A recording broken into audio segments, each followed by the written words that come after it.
और बाइबल मुकद्दस में से आज जो हवाला हम देखने को है खरूज उसका 20 बाब और उसकी 12वीं आयत है। ये आज का कलाम जो है तमाम फादर्स के लिए है। मेरी तरफ से जितने यहाँ पे वालिद बैठे हैं उन सबको फादर से बहुत बहुत मुबारक हो। खुदावंद आपको सलामती दे, आप हमेशा इसी तरह अपने बच्चों पे हंसते मुस्कुराते रहें। खुदावंद आप सबको बहुत बरकत दे। तो आइए जिन्होंने हवाला निकाल लिया मेरे साथ देखिए, हम अपनी तरबियत और रहनुमाई के लिए आज देखेंगे खरूज 20 बाब और उसकी 12वीं आयत। तो अपने बाप और अपनी माँ की इज्जत करना ताकि तेरी उम्र उस मुल्क में जो खुदावंद तेरा खुदा तुझे देता है दराज हो। फिर से इस आयत पर बड़े ध्यान से गौर कीजिए। तो अपने बाप और अपनी माँ की इज्जत करना, और आगे क्या लिखा है, ताकि तेरी उम्र उस मुल्क में जो खुदावंद तेरा खुदा तुझे देता है क्या हो जी, दराज हो। सबके लिए आमीन। फादर्स डे के नाम से जाना चाहता और पहचाना जाता है। और फादर्स डे जो है आज के दिन ख़ास तौर पर दुनिया में तमाम जो वालिद हैं, जो बाप की हैसियत से रूह ज़मीन पर ज़िंदगी बसर कर रहे हैं, उनके लिए ख़ास तौर पर दुआ की जाती है खुदावंद को से तंदुरुस्ती बख्शे, अपने वो बच्चों में सलामत रहे और उनकी तमाम उन काविशों के लिए, उन मेहनतों के लिए जो वो अपनी फैमिली के लिए, अपने बच्चों के लिए करते हैं, उनके लिए उनका शुक्रिया अदा कर सकें।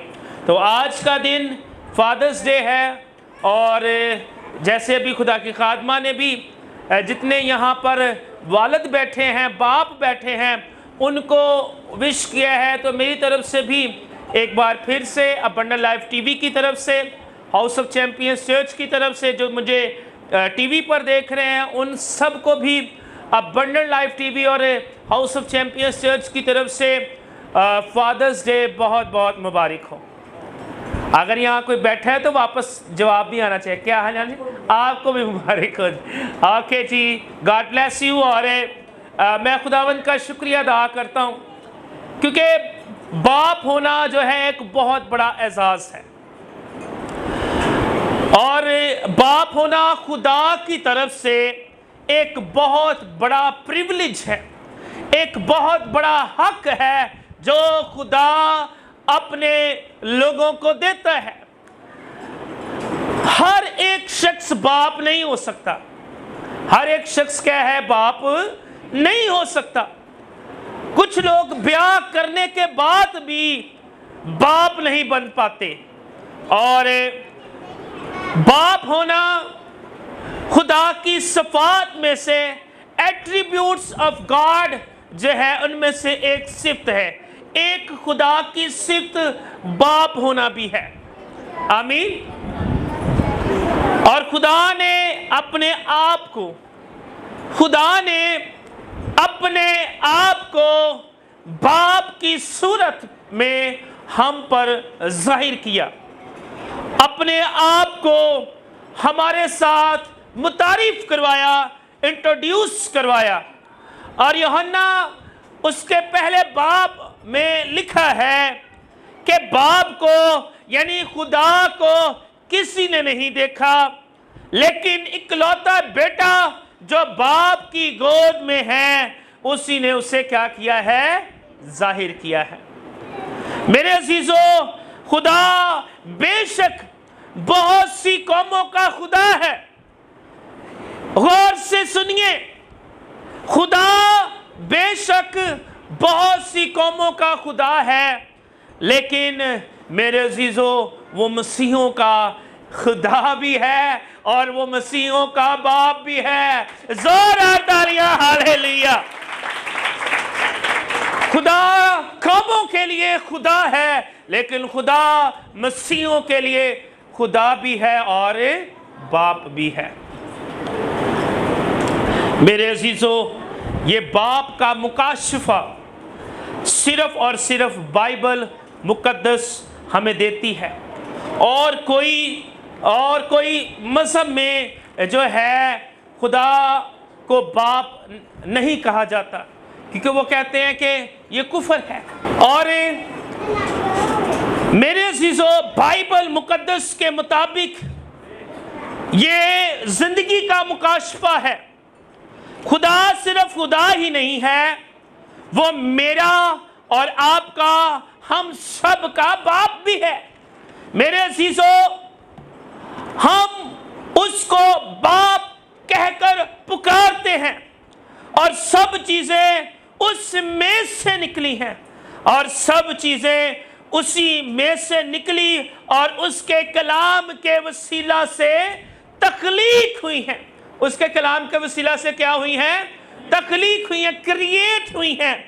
और बाप मसीहियों के लिए सिर्फ एक रिश्ता ही नहीं है, बाप मसीहियों के लिए एक मुकाशफा है, एक भेद है। यसाया नबी कहता है, जो मेजर प्रॉफिट्स में से एक प्रॉफिट है, जो अंबिया अकबर में से एक नबी है, वो कहता है यकीनन तू हमारा बाप है। वो क्या कहता है? यकीनन तू हमारा बाप है। अगरचे इब्राहिम हमसे नावाकिफ हो और इस्राइल हमको ना पहचाने, तू ए खुदावंद हमारा बाप और हमारा फिदिया देने वाला है। हालेलुया। यहां पर यह बड़ी बात लिखी है। अगरचे वो कहता है इब्राहिम हमसे नावाकिफ है और इस्राइल भी हमें ना पहचाने, इब्राहिम जिसको बाइबल मुकद्दस कहती है कि वो कौमों का बाप है, वो कहता है अगरचे इब्राहिम हमसे नावाकिफ हो और उसकी नस्ल यानी इस्राइल भी हमें ना पहचाने, फिर भी तू ए खुदावंद तू हमारा बाप है। अगरचे कौमों का बाप हमसे नावाकिफ हो जाए, अगरचे उसकी नस्ल हमसे नावाकिफ हो जाए, तो भी खुदावंद तू जो आसमान और जमीन का मालिक है, तू जो मुख्तार है, तू हमारा बाप है। यकीनन यसाया कहता है तू हमारा क्या है? बाप है। यूहन्ना की इंजील में लिखा है उसके पहले बाब की 12वीं आयत में, जितनों ने उससे कबूल किया यानी यीशु मसीह को, खुदावंद यीशु मसीह को कबूल किया, उसने यानी खुदावंद यीशु मसीह ने उनको खुदा के फर्जंद होने का हक बख्शा। यह हक दुनिया के पास नहीं है, यह हक गैर कौमों के पास नहीं है, यह हक सिर्फ और सिर्फ ईमानदारों के पास है। जोरदार तालियां बजाएं, हालेलुया। मेरे अजीजों, जब हम यीशु मसीह पर ईमान लाते हैं, फिर हम खुदा को, गौर से सुनिए, फिर हम खुदा को अब्बा यानी ए बाप कहकर पुकार सकते हैं। हालेलुया, जोरदार तालियां, हालेलुया। खुदा हमारा खुदा ही नहीं है, खुदा हमारा बाप भी है। यह मसीही अकीदा है, यह मसीही ईमान है, यह मसीही बुनियाद है। कितना बड़ा प्रिविलेज है हमारे पास, जिसने दुनिया को खलक किया, जिसने अपने मुंह के कलाम के वसीला से दुनिया बनाई, उसको हम बाप कहकर पुकार सकते हैं, क्योंकि बाइबल हमें यह कहने की इजाजत देती है। हालेलुया। मेरे अजीजों, ये एजाज बड़ा है कि खुदा ने अपने आप को हमारा बाप कहा है। हालेलुया। खुदा के बेशक बहुत से नाम हैं। खुदा के क्या हैं? बहुत से नाम हैं। बहुत से नामों को खुदा ने अपने आप को बहुत सारे नामों से मुतारिफ करवाया है। कलामे खुदा में उसके साथ साथ बेहतरीन खूबसूरत पाक रिश्ता जिसमें खुदा ने अपने आप को हम पर जाहिर किया और इंट्रोड्यूस करवाया। खुदा कहता है कि मैं तुम्हारा क्या हूं? बाप हूं। मैं तुम्हारा क्या हूं? बाप हूं। अब बाप बाप हम कह रहे हैं, असल में बाप है क्या? बाप अपने घराने का जो है वो अपने घराने का सरपरस्त आला होता है। बाप सुप्रीम अथॉरिटी होता है। बाप अपने घर में अल्टीमेट अथॉरिटी होता है। उसके पास इख्तियार होता है। वो अपने पास तमाम हक रखता है। मेरे अजीजों, खुदा हमारा बाप है। हालेलुया। मेरे अजीजों, बहुत सारे लोग खुदा और इंसान के रिश्ते को तो जानते हैं। खुदा और इंसान के रिश्ते को तो जानते हैं, खुदा को खुदा मानते हैं, लेकिन अफसोस उन पर यह मुकाशवा नहीं खुला कि खुदा खुदा ही नहीं, खुदा हमारा बाप भी है। मेरे अजीजों, खुदा एक बाप भी है, प्यार करने वाला बाप, शफकत से भरा बाप, मुआफ करने वाला बाप, अपने दाने हाथ की कुदरत से बचाने वाला बाप, हमें अपने कभी हाथों से संभालने वाला बाप। और मेरे अजीजों, हम बड़े फख्र से अपने सीने पर हाथ रख के इस बात को कह सकते हैं कि मेरा बाप आसमानी बाप है और उसके मुंह के कलाम से तमाम दुनिया खलक हुई। जोरदार तालियां बजाएं। हालेलुया। आपको मैंने बताया है हमारा बाप आसमानी बाप, मुआफ करने वाला बाप है। बाइबल मुकद्दस में हमें एक बहुत बड़ी मिसाल मिलती है, मुशर्रफ बेटे की मिसाल। आज भी बड़े ऐसे नालायक बच्चे हैं जो अपने माँ बाप को तंग करते हैं, वो उनको दुख देते हैं, उनके लिए आंसुओं का बाइस है, उनके लिए दुख का बाइस है। और बाइबल मुकद्दस में लिखा है कि एक बच्चा जो अपने वालिद को कहता है मुझे मेरी जायदाद का हिस्सा दे दो, और बाप क्या करता है, उसको उसकी जायदाद का हिस्सा दे देता है। और बाइबल मुकद्दस में लिखा है जब वो उसे उसका हिस्सा दे देता है तो वो ऐशो इशरत में अपना सारा माल क्या करता है, लुटा देता है, जाया कर देता है। और आखिरकार उसकी हालत नौकर से भी बदतर हो जाती है और वो किसी के घर में क्या हो जाता है, मुलाजिम हो जाता है। और इधर गौर से देखिए, वो जो अपने घर में शहंशाह की, बादशाह की अच्छी जिंदगी बसर कर रहा होता है, फिर वो क्या बन जाता है, नौकर बन जाता है। मेरे अजीजों, बाइबल मुकद्दस बयान करती है वो जो अच्छी खुराक खाता था, वो जो अच्छे कपड़े पहनता था, अब उसका क्या हाल है, उसकी जूती टूट गई है, उसके कपड़े खराब हो गए हैं और उसकी हालत बद से बदतर हो गई है। अब वो खाता क्या है, अब वही फलियां वो खाता है जो सूअर खाते हैं, अब वो वही खुराक खाता है जो सूअर खाते हैं।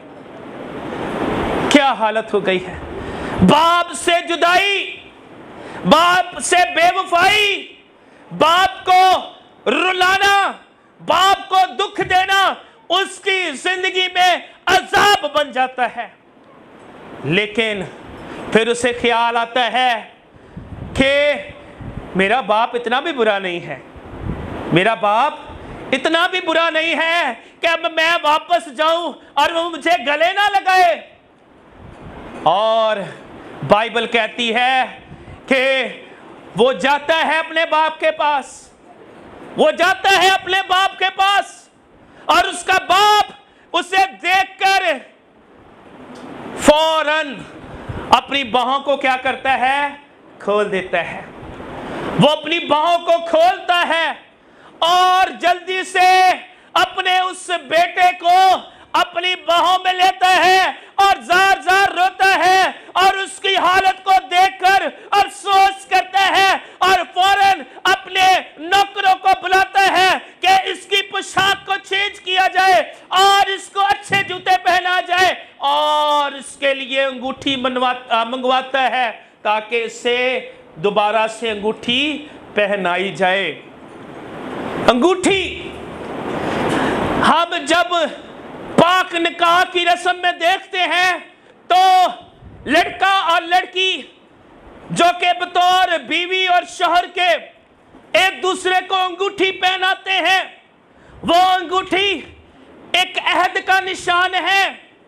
एक अहद बांधा जाता है, एक प्रॉमिस किया जाता है कि मैं जिंदगी भर तेरे साथ वफादार रहूंगा, और लड़की कहती है कि मैं भी तेरे साथ वफादार रहूंगी। और बाप जब उसका बेटा वापस आता है तो वो उसे अंगूठी पहनाता है और वो उसे कहता है कि टूटा हुआ रिश्ता बहाल हो गया है, और कहता है मेरा बेटा गुम हो गया था, मेरा बेटा भीड़ में गुम हो गया था, वापस आ गया है, मेरा बेटा मर गया था, जी उठा है क्योंकि टूटा हुआ रिश्ता बहाल हो गया है। हाथों को ऊपर उठा के जोरदार तालियां। खुदा बाप के अंदर भी यही कुदरत है, यही मोहब्बत है, यही शफकत है, यही माफ करने वाला दिल है। मेरे अजीजों, हमने खुदा के साथ वफादारी ना की। हर दौर में, हर जमाना में लोगों ने खुदा के कवानीन को तोड़ा, खुदा के कवानीन के साथ खेला, खुदा के कवानीन का मजाक उड़ाया और दुख में आ गए। लेकिन मुशर्रफ बेटे की तरह उसका बाप जिसने उसे गले लगा लिया, और एक बात बताना भूल गया कि उसने फिर उसके लिए ज़ियाफ़त भी की। उसने बकरे बछड़ों को ज़िबह किया और लोगों को बताया कि मेरा बेटा वापस आ गया है। मेरे और आपके लिए भी ज़ियाफ़त हुई है, मेरे और आपके लिए भी कुर्बानी हुई है, और वो कुर्बानी किसने दी है? यीशु मसीह ने दी है। मेरे और आपके लिए बेऐप बेदाग बरे को कुर्बान किया गया है, और बाइबल मुकद्दस में लिखा है कि यूहन्ना बपतिस्मा देने वाला कहता है यीशु मसीह की तरफ देखकर, देखो ये है खुदा का बर्रा जो जहान के गुनाह उठा लिए जाता है। मेरे अजीजों, यीशु मसीह जो खुदा का बेटा है, उसने मेरे और आपके लिए जान दी, और खुदा बाप ने यूहन्ना 3:16 में लिखा है, खुदा ने दुनिया से ऐसी मोहब्बत की कि उसने अपना एकलौता बेटा बख्श दिया ताकि जो कोई इस पर ईमान लाए हलाक ना हो बल्कि हमेशा की जिंदगी पाए। खुदा मोहब्बत का खुदा है, खुदा शफकत से भरा हुआ खुदा है, खुदा संभालता है गिरोहों को, खुदा उठाता है गिरे हुओं को, और खुदा अपनी बाहों में लेता है जो उससे वफादारी करते हैं और दोबारा वापस आ जाते हैं। आमीन। ये बाप और उसकी मोहब्बत और उसकी शफकत को मैंने आपके साथ बयान किया है। अब इधर मेरी तरफ देखें, अगले पॉइंट की तरफ आगे बढ़ने लगे हैं। एक शख्स की जिंदगी में 3 बाप होने चाहिए। कितने बाप होने चाहिए जी? आप कहेंगे पाजी साहब ये कैसी बात कह रहे हैं आप, बाप तो एक होता है, आप 3 कह रहे हैं। गौर से सुनिए मेरे अजीजों, सबसे पहला वो बाप जो आपको इस दुनिया में लाने का वसीला है, वो कौन सा बाप हुआ? जिस्मानी बाप, जो आपकी ज़िंदगी में होना चाहिए और होता भी है। और मेरे अजीजों, उसका किरदार है कुछ, उसकी जिम्मेदारियां हैं कुछ। और इफ्सियों के खत में लिखा है, ए औलाद वालों, अपने बच्चों को गुस्सा ना दिलवाओ। यह ना हो बाप बुरी सोसाइटी में रहता हो, शराब पीता हो, नशा करता हो, झगड़ालू हो। बाप के लिए भी बड़ी अहम बातें हैं, बाइबल कहती है बाप बन के दिखाए। और लिखा है, ए औलाद वालों, अपने बच्चों को गुस्सा ना दिलाओ। क्योंकि लिखा है, जो बच्चे देखते हैं वो फिर करते हैं। अगर आप ऐसा करेंगे, फिर आप ये ना कहें कि आपके बच्चे बुरी रवश से बच जाएंगे। मेरे अजीजों, अच्छा बाप जो है वो अपने बच्चों की अच्छी तरबियत करता है। और यहूदी दस्तूर में तो मैंने पहले भी आपको बताया था, यहूदी दस्तूर के मुताबिक 12 साल तक बाप की जिम्मेदारी है कि वो अपने बच्चों को शरीयत की पहली 5 पेंटाटॉक उनको कहा जाता है, पहली 5 किताबों को पेंटाटॉक, 5 पहली किताबों को वो उनको याद करवाता था 12 साल तक। ये बाप की जिम्मेदारी होती, ताकि वो उनको शरीयत को पढ़ा सके, शरीयत को सिखा सके। आज हम अपने बच्चों को क्या सिखा रहे हैं? हम अपने बच्चों को कलाम सिखा रहे हैं कि नहीं सिखा रहे? मेरे अजीजों, बाप खुदा का वादा है कि फलो फूलो और ज़मीन को मामूर महकूम करो। वो बाप बनने की कुदरत और बाप बनने का फजल आपकी ज़िंदगी में आने देता है। लिखा है, औलाद खुदा की तरफ से मिरास है और पेट का फल उसी की तरफ से अजर है। औलाद खुदा देता है, फिर उसकी जिम्मेदारियां भी खुदा हमें देता है। मैंने देखा है अपनी आंखों से, बच्चे गली मोहल्लों में फिर रहे होते हैं, छोटे छोटे बच्चे नंगे पांव फिर रहे होते हैं, कोई परवाह नहीं। अगर खुदा ने आपको औलाद दी है तो उनकी कदर कीजिए, गौर कीजिए उन पर जिनके पास औलाद नहीं है। वो सुबह उठते भी हंसों के साथ हैं और सोते भी हंसों के साथ हैं। उनके पास औलाद नहीं है, उनको उसकी कदर है। अगर खुदा ने आपको औलाद दी है, आप उसकी कदर कीजिए। मेरे अजीजों, ये बाइबल कहती है कि हमें खुदा की कदर कर, खुदा के इस नेमत की कदर करनी है। खुदा ने आपकी जिंदगी में एक जो पहला बाप रखा है, वो कौन है? जिस्मानी बाप। वो बचपन में आपकी तरबियत करता है, आपकी नसीहत करता है और आपको परवान चढ़ाता है। और जिस्मानी बाप आपकी उंगली पकड़कर आपकी रहनुमाई करता है। एक बात और मैं आपको बताना चाहता हूं, वो बाप जिसने आपकी उंगली पकड़ी है, उस बाप को फिर आप क्या कहते हैं? इधर गौर कीजिए। अब्बा जी, तुसी साडे वास्ते कीता की है? आपने क्या किया है हमारे लिए? मेरे अजीजों, मुझे पता है मेरे बाप ने मेरे लिए क्या किया है। आपको भी पता होगा आपके बाप ने आपके लिए क्या किया होगा।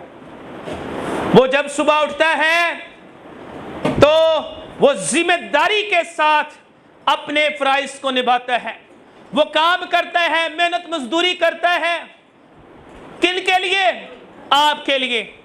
आपकी पढ़ाई के खर्चों को वो उठाता है। वो आपकी जिम्मेदारियों को पूरे तरीके से निभाता है।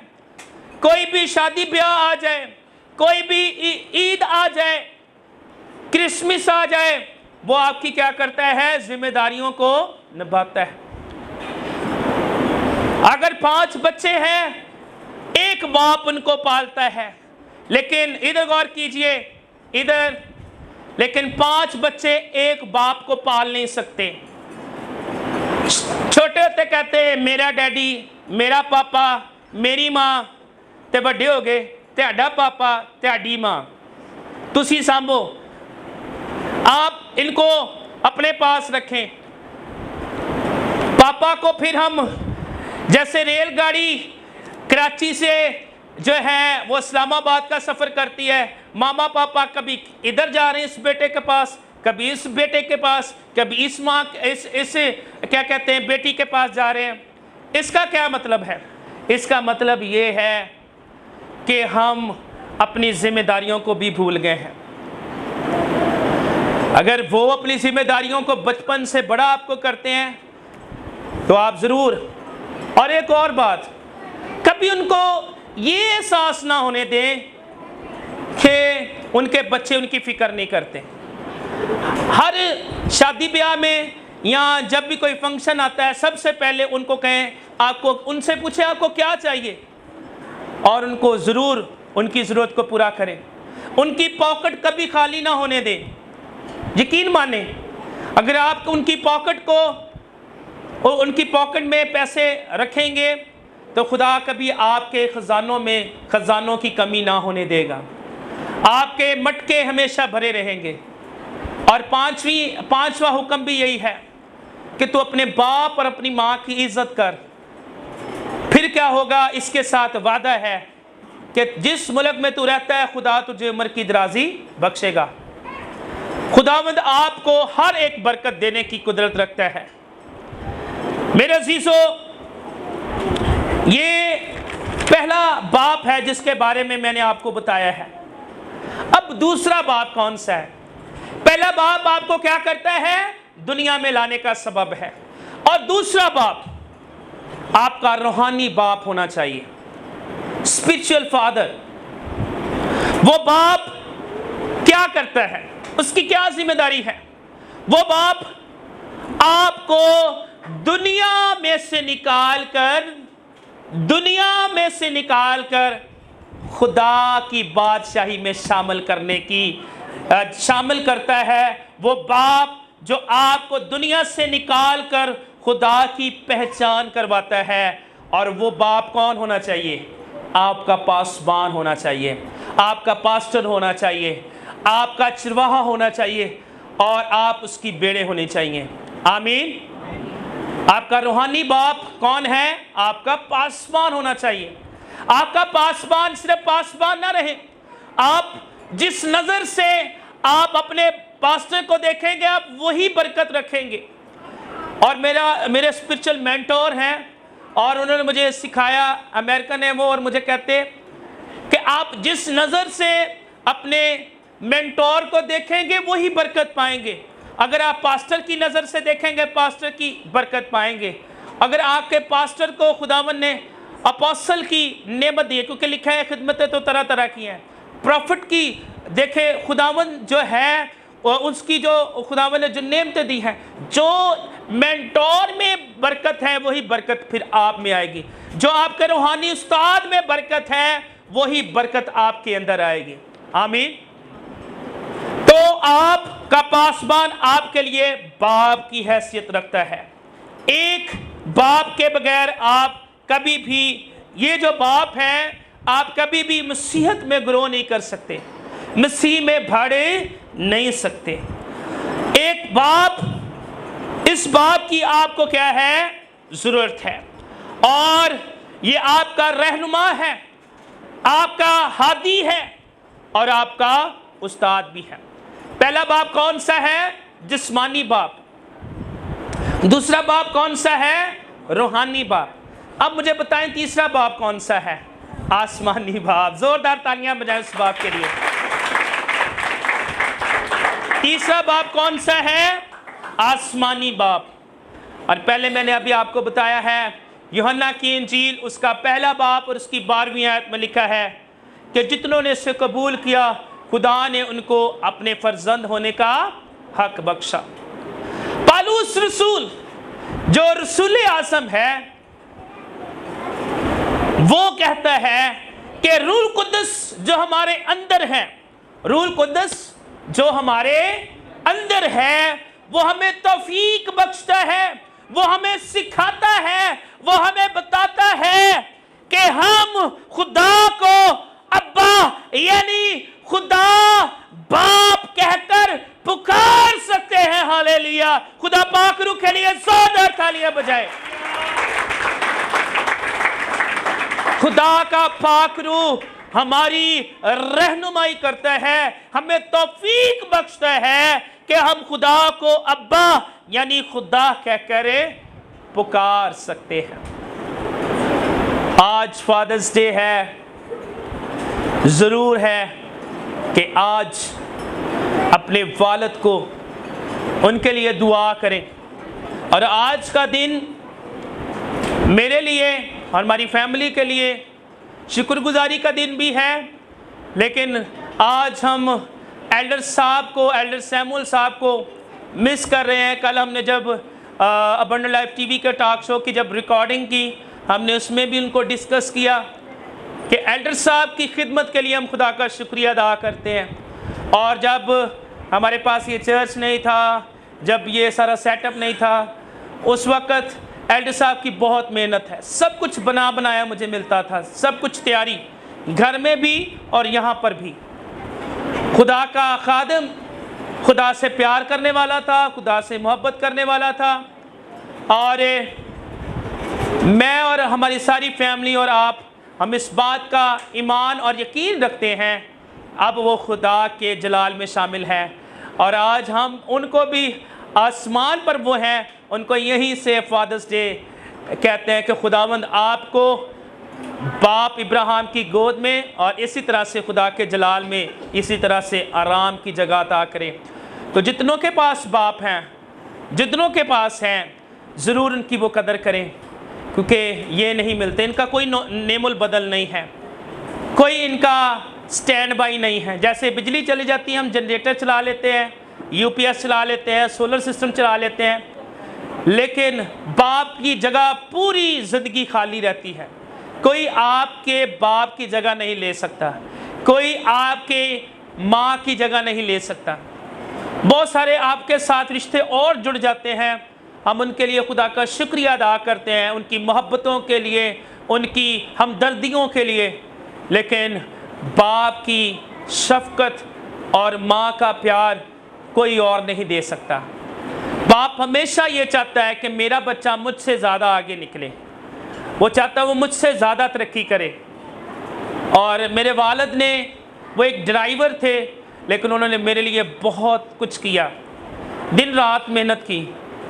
जब वो होंडा फैक्ट्री में बतौर ड्राइवर काम करते थे तो मुझे लोग कहते थे कि आपके वालिद साहब दिन रात मेहनत करते हैं, और वो गाड़ी को भी खुद धोया करते थे। क्यों धोते थे? कि वो पैसे जो मैंने क्या कहते हैं क्लीनिंग के लिए किसी और को देने, वो भी हमें बचें और वो मैं अपने ख़ानदान के लिए मैं जो है बचा सकूं। अपने बाप की कदर कीजिए। जो बेटियां हैं, जो बेटे हैं, कभी भी बेरारवी का रास्ता ना अख्तियार कीजिए। जब मैं बाप बना तो मैं इस रिश्ते को समझ सकता हूँ कि ये कितना सेंसिटिव रिश्ता है और कितना एहसास है इसमें। सेंसिटिव रिश्ता है ये, माँ का भी रिश्ता। और मैं देखता हूँ अभी भी जो फरा है वो रात को बच्चों को देखती है। कई बच्चे जो हैं वो क्योंकि सर्दियों में ऐसा होता था कि इन्होंने कंबल उतार तो नहीं दिया, इनको ठंड ना लग जाए। बच्चे रात को बार बार पानी पीना है, वॉशरूम जाना है। हमें कोई एक से दूसरी बार कहे तो हम क्या हो जाते हैं, उकता जाते हैं। लेकिन माँ बाप कभी उकताते नहीं हैं, वो हमारी फ़िक्र करते हैं, वो हमारी कदर करते हैं। हम किसी मुश्किल में फंस जाए सबसे पहले वो दुआ करते हैं। तो मैं आपसे यही कहना चाहूँगा, अपने माँ और बाप की कदर कीजिए, उन जैसा कोई नहीं है। और अपने आसमानी बाप से मोहब्बत कीजिए। खुदावंद आपके साथ हो। God bless you. ज़ोरदार तालियां बजाएं।